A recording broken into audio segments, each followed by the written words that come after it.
अजब प्रेम के गजब कहानी आ एगो हई राजा के हई दूदू गो रानी।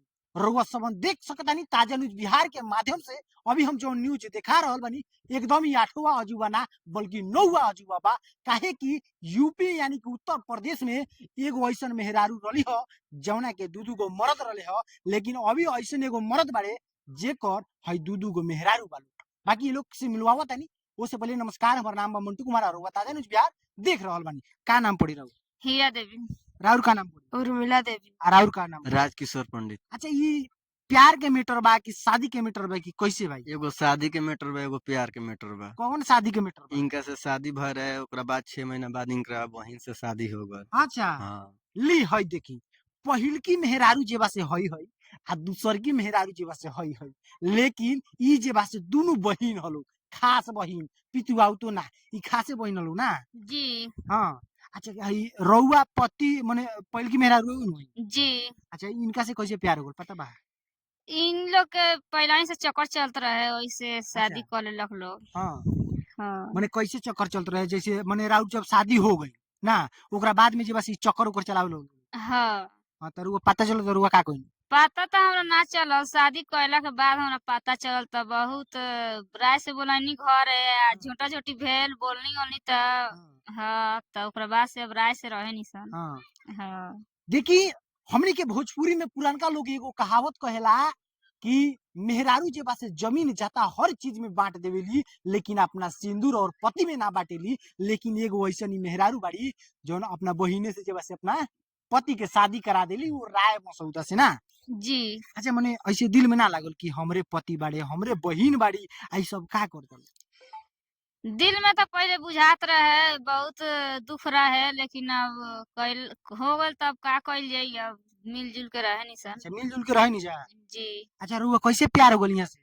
ई शादी करे गनी तौने बेर यहाँ के यहाँ ओकरा बाद में शादी कर गनी तब फोन पर बात करे लगनी सन। बात करते करते त ई जात रहनी आवे जात लगनी ससुराल त वहाँ हमू रहनी त प्यार मोहब्बत हो गल त हमनी ओकरा बाद में जाके शादी कर लेनी जी सन। जी, देखी देखी, ये है भोजपुरी के माटी। आ ये भोजपुरी के माटी में कहल जाला कि साली आधा घर वाली होली, लेकिन ई भाई साहेब आधा घर वाली ना बल्कि पूरा एकदम हड़प नारायण पूरे घर वाली बना देत बानी। काहे? तब प्यार हो गल तब शादी तक कइये लेनी यहाँ से। तब शादी कर लेनी सन तब दुनू बहन संग ही नु रहत हनी सन। बहनोई से किंग प्यार हो गइल महाराज?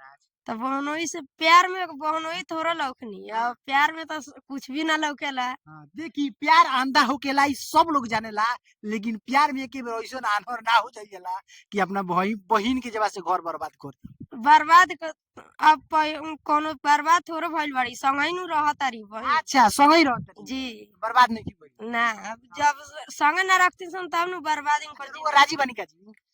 पहले तो राजी ना रहनी, लेकिन हाँ। अब राजी बानी। अब कर ले बा लोग तो का करल जाई। अच्छा, अब मानते नहीं कि अब तो होइए गइल बाटे। ऐसे मने रहुआ भगा देम तो पति आई जे भाग जाई लोग तो राउर का होई ना? अब भगा देम तो भाग जाई लोग, तो हम अकेले ही नु रहे। हाँ, ओही से ऐसे अब बढ़िया बा सब केहू के संगे रही। ओही से बढ़िया बा कि सब के संग ही मिल के रहे, का करल जाई। देखी, जे बासे एगो है यहाँ के इंजन बनी पावर सप्लाई या 12,000 हॉर्स पावर के दू को ट्रांसफार्मर के जे बासे ई लाइन करंट दे रहल बानी, तो समझ सकतानी ई कितना यंग माने आदमी बानी, कितने स्ट्रांग आदमी बानी। ई जे बासे कहीं ना कहीं दूगो मेहरारू रखल यानी कि एगो हाथी के खर्चा चलावल होकेला। तो रुआ समझ सकतानी। अच्छा, रुआ बताई मने रुआ का लागल हिया में, मतलब उ सब टेस्ट ना रहे जो हिया में बा? इहे में तो टेस्ट रहले रहे, लेकिन ई थोड़ा छोटा रहली, वैसे थोड़ा एगो लंबा कर देनी। हाँ। हाँ। ली हई देखी, कादरी छोटा रहली तो ई लंबा एगो खोज ली ना। हाँ। अच्छा, मने कैसे प्यार भय रहुआ अपना साली से? इनका से शादी भरे तो जात रही ससुरारी उसरारी, तो इनका से भेंट मुलाकात होखत रहे। बस लाइन उइन चक्कर ओकर चल लागल, बस इनके ले जाके भगा के शादी कर लेनी। ओकरा बाद ई लोग राय से बोलैला लोग। हाँ। ओकरा बाद झोंटा झोंटी कैला लोग। ओकरा बाद में जब दुनू आदमी के चैनल वैनल बनवा देनी सन, हाँ। तो दुनू राय से रहता लोग। हाँ। देखी, एगो तो ये फायदा बा आजकल डिजिटल इंडिया में, डिजिटल जमाना में केहू कुछो करो, लेकिन सोशल मीडिया पे आ जाओ आ पैसा छापत रहो, कमात रहो, खात रहो। अब इहो के टेंशन नहीं कि दूगो मेहरा के खर्चा कैसे चली, काहे कि दोनों आदमी के चैनल क्रिएट भइल बाटे ना। हाँ, दोनों आदमी के चैनल क्रिएट हो अच्छा, गए। रुआ चैनल के का नाम? फेमस हीरा राज। अच्छा, रुआ चैनल? हमरा चैनल का नाम है राजकिशोर पंडित ब्लॉग। ली यहाँ ये दोनों आदमी के चैनल पर रउआ सबन जाई, सब्सक्राइब करी चैनलवा के और ज्यादा ये लोग के बारे में रिसर्च करे के होई, जाने के होई तो चैनलों पर जाके और ज्यादा वीडियो बाटे देख सकतानी। चली बाकी यहाँ तक देखी खातिर रउआ सबन के बहुत बहुत धन्यवाद बा। वीडियो के ज्यादा से ज्यादा शेयर करी।